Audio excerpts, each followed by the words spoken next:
Good afternoon, good evening, good morning, wherever you are around the world. My name is Karen Griffith. I'm an inner freedom and embodiment coach. You probably also hear me calling myself a number of things: empowerment coach, wellness coach, mental fitness, happiness coach. But it all leads to the same thing: being a better person in the ways that are meaningful for you, that moves you towards the things that you want. I in particular help stressed, overwhelmed women to live a life of calm and freedom, and within that seek clarity and accountability for the things they want out of life after many years of putting others ahead of their own needs, wants and desires. This is coming from somebody who knows. Anyway, what I thought I'd talk about today is two things that came alive for me today in my experience. I had two events that didn't go my way, and I just thought I'd talk about those as a means of education, perhaps around some of the things that we can experience being the imperfect humans that we are, and a way that you could pivot or perceive it that is to your advantage. So I'll explain. I had two events today that didn't go according to plan, didn't go to my design, and that also indicated how attached I was to the outcome. One of them being an appointment I had that was subsequently retracted because I already had to make arrangements for that particular appointment. Why am I sharing this with you? I was quite bemused when the appointment got retracted, as sometimes these things happen. And what I found very interesting about this particular event was the old Karen would typically make it mean something that didn't necessarily serve. And what I mean by that was it bumped up, in most cases, this pattern that I had as a reaction to feelings of rejection, a core wound. And I share this vulnerably because it made me, or you could probably say, how can it make you feel? You can feel things and you can have emotions around things. But the important thing is, with energy and motion being emotions, is how you process them so they don't stay stuck inside the body. So with this incident, although it may seem like how you got from there to there, Karen, let me explain. I felt at the time bemused by why the appointment was retracted, and I started to go down the path of what did that mean about me, and started to make myself wrong. And the interesting thing for me was to see how I felt about the retraction of the appointment and understand it was nothing personal, despite the circumstances leading to the retraction, which was unfavourable for me. Now, I could have gone down the route of getting angry. I could have gone down the route of getting upset. I could have also gone down the route of actually getting into what I would call survival mode, fight or flight, freeze or fawn. My favourite being fawn, the people pleaser in me, and try to somehow smooth things over to get the result, the outcome that I wanted. And for the first time, the first of many, I recognised it was futile. The decision had already been made, and that was okay. It was nothing personal. It's how that person reacted, and same with me. They've got, they do have that right. However, it wasn't for me to convince them otherwise of their decision, because that was a choice. And again, I share this from a vulnerable place, because I mentioned it bumped up against a cool woo, but it kind of bumped off because I recognised I was making it mean something about me, even though the chain of events demonstrated, okay, what is it that I could do differently here? And I realised I could choose to respond differently, and I let it go. So I mention this again as because I was bemused, and I was like, okay. And I sat with the feeling, which is not always comfortable to do. And I would invite you to notice those moments when things don't go your way according to plan, how you typically react and what you make it mean, and then start to unpack that for yourself in the context of what's coming up for you. And again, you know, I'm a journaler and I write things down, and this is no exception. I made some notes, but I didn't have to, but I chose to sit in the discomfort of what was coming up for me, even though it was temporary, because it was a learning opportunity, which is why I hopped onto this live. Unfortunately, I can't stay long because I've got other things to be getting on with, but part of my commitment to show up today, and I felt it was a learning piece, was what is possible for you when you can take judgment and criticism out of the equation, right or wrong, good or bad, all that stuff, put it to one side and acknowledge what is. And that is the bit where you are clearer in seeing what's within your control and outside of your control. Now, I really wanted this appointment to happen, but the reality was the decision was already made for a reason which bemused me. And I then realised, what is it I can learn from this experience? Can I do something differently? And I realised I can always do something differently, but in this case, it's the what is. The person reacted the way they had and responded and made the decision accordingly. It was taking out my hands anyway.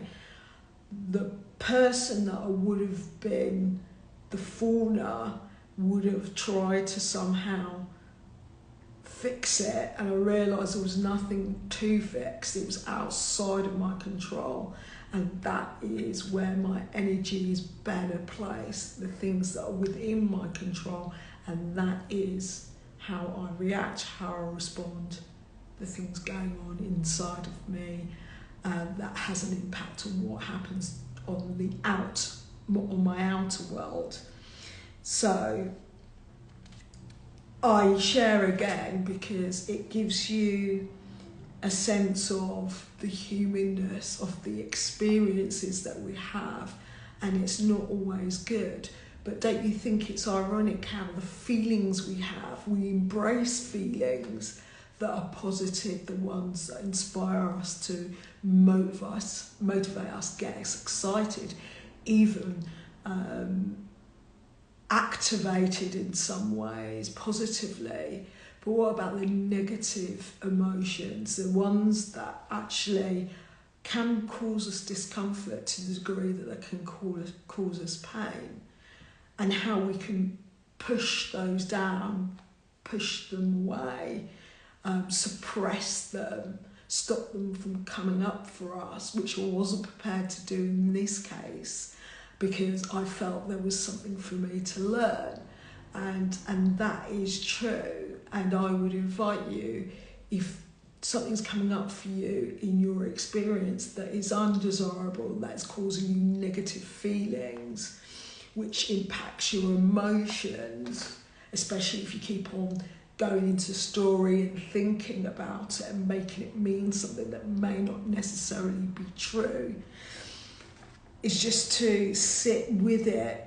And this is if you're able to have mastery over what's coming up for your emotions. Again, remembering it's energy, emotion, and it's meant to move through you. It's not meant to be stuck in the body. It's meant to be exercised in a way, but it's to move that energy in a direction that is better serving you. And this is an example of me sharing and to alchemize the experience that I gathered and the learnings, in case somebody watching this has a similar experience where something hasn't happened according to their plan, according to the sign that we were attached to the result. And now that they're aware of it, they can detach and accept what is in their control and let go of what is outside of their control. So I'm going to move on to the second bit. Again, another event where I had a disappointing outcome. It was interesting, this one, because I felt disillusioned at first, and I can then feel myself going into the victim. And again, it was all part of the, what did I make that mean, that outcome mean about me? And that's when I started to go into a negative feelings. I felt a way about it. The good thing about that was because I could spot it quickly, I was able to move through what was coming up for me, including anger, and I wanted to blame, complain, justify, particularly when a point was raised which I didn't agree with, and that is okay. Everyone's entitled to their opinion, but at the same time I still found there was a way of extracting the lesson, the learnings, which I sometimes think is a more positive spin on lessons, because we're all here to learn something, and often we learn things by the repetitiveness of the experience, because it tends to show up in different ways, different faces, different places, but the same thing that needs to be learned until it's learned. And in that case, I learned, okay, what could I have done differently, which was reflective? Okay, I realise how I responded. Part of it was like, okay, defensiveness. So that was of value for me to pick up on. Okay, I did learn something. Maybe they were right, maybe I'm wrong. That is possible. And to accept the learnings was, okay, the result didn't go according to how I wanted, but it also confirmed something for me. And this is where I'm going to go into another learning piece. Embrace the contrast that life offers. It does give you contrast, because when you see what is not what you want, you move in direction of what you want. You can see what you don't want. You acknowledge what you don't want, but sometimes we keep on moving in the direction of what we don't want because we're so fixated on it. Because what we focus on grows, believe it or not. It's part of the law of attraction. And it's really recognising and understanding that if we could spend even 10% more on what we want and not what we don't want, and to use contrast as a teaching tool to acknowledge, okay, this isn't what I wanted. It's out of my control. However, what's in my control is movement towards what is wanted. What can I do differently? How can I change how I show up in a way more powerfully that enables me to get the things that I want? The Karen that is like, okay, I can move past this because that wasn't for me. What's coming is better. Isn't that powerful? So I'm going to share a mantra of mine, which is, I can do difficult things. I can do hard things, which is true. Because if you reflect on your life, probably even the past year, you have come across difficult things. You have worked through them. You might not have also always got what you wanted, but you were able to navigate some challenges, some issues. I'm actually going to say challenges more than issues, because issues doesn't seem to create, in my opinion, a solution-orientated focus. But when you recognise a challenge and can navigate it in a way that says, okay, what is it I can learn? What is it that I can extract, like juice from an orange or even a lemon? Because as they say, when life gives you lemons, make lemonade. That's it, isn't it?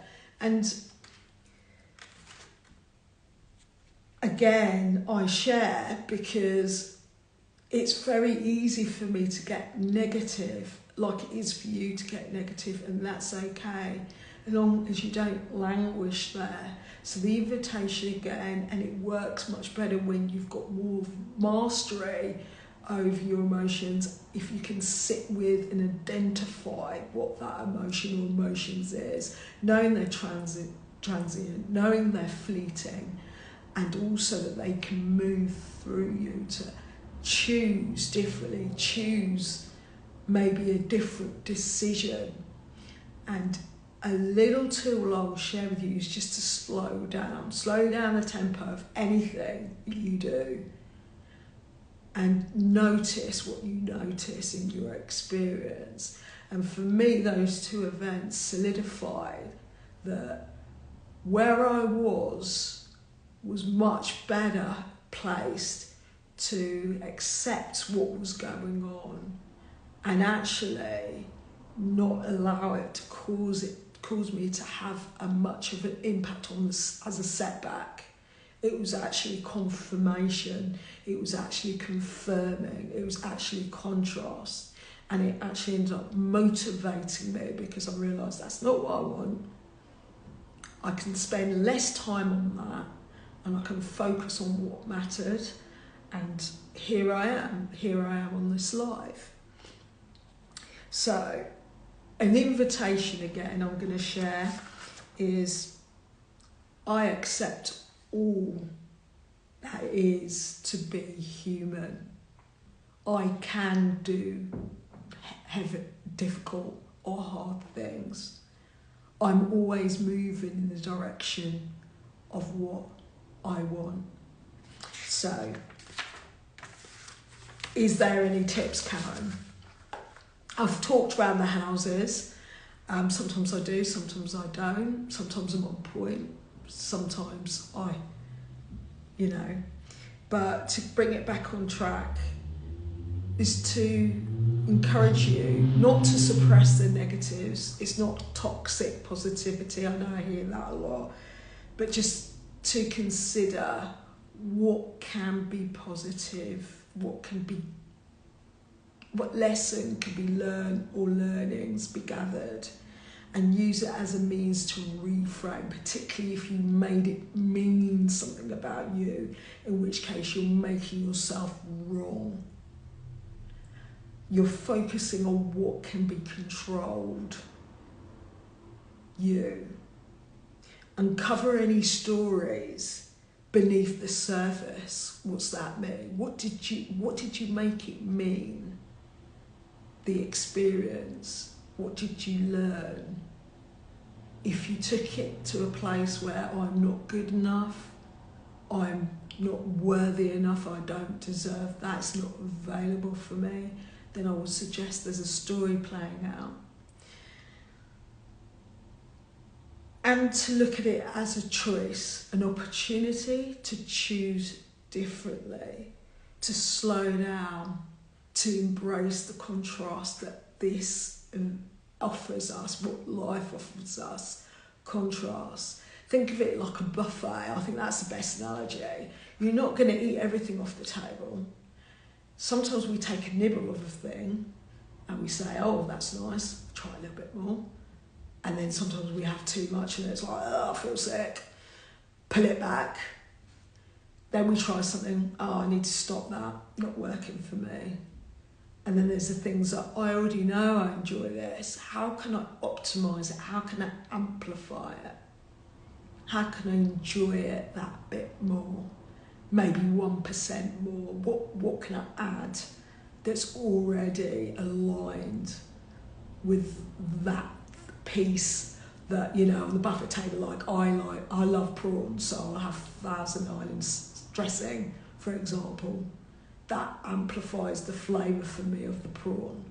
So that's kind of that thinking. I hope that makes sense.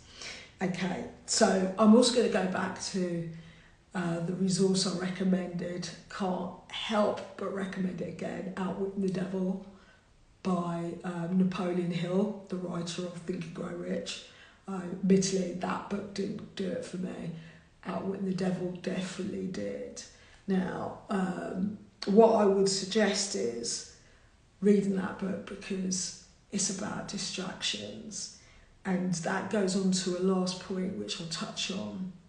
Are you overstimulated? I know this has came up for me a few times, and how I've addressed it is to reduce my use of social media. I have some a glass of water, sip of it rather, because I noticed social media was eating time that I could dedicate to doing lives, creating videos for YouTube, working on my business, talking to clients, dedicating myself to the life that I want and away from the things that I don't want. And social media, I found, and particularly Facebook in some ways, was distracted to the point that it was also triggering. And I think I'll talk about that topic another time, what triggering means.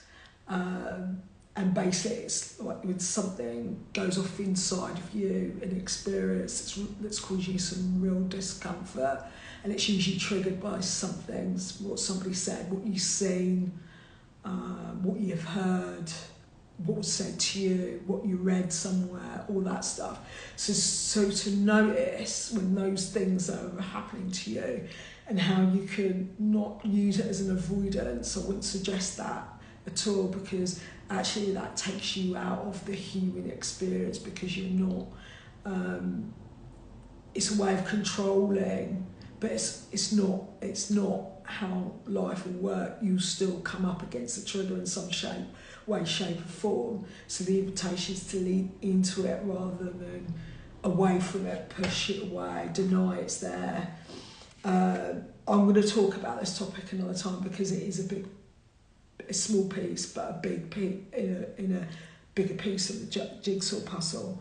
So I would invite you to look at your stimuli, your social media, emails, how that can create the urgency, the same as social media, making you responsive, and not necessarily the direction of that's best serving you.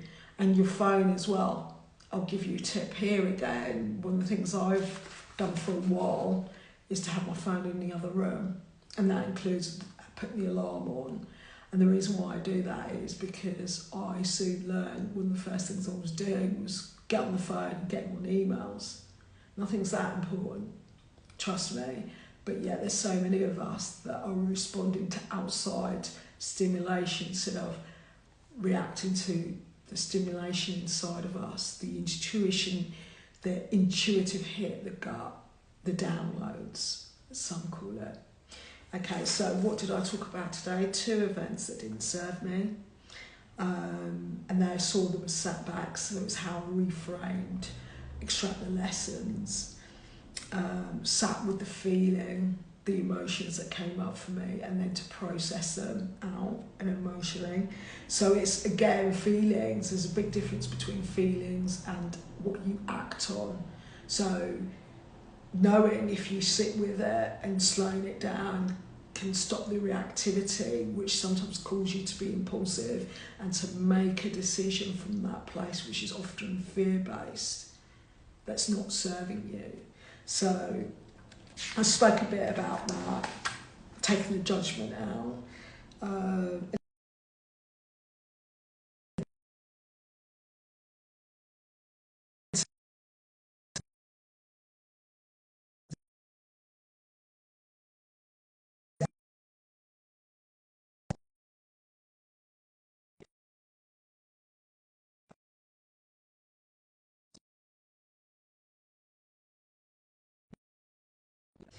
So also, yeah, I mentioned overstimulation.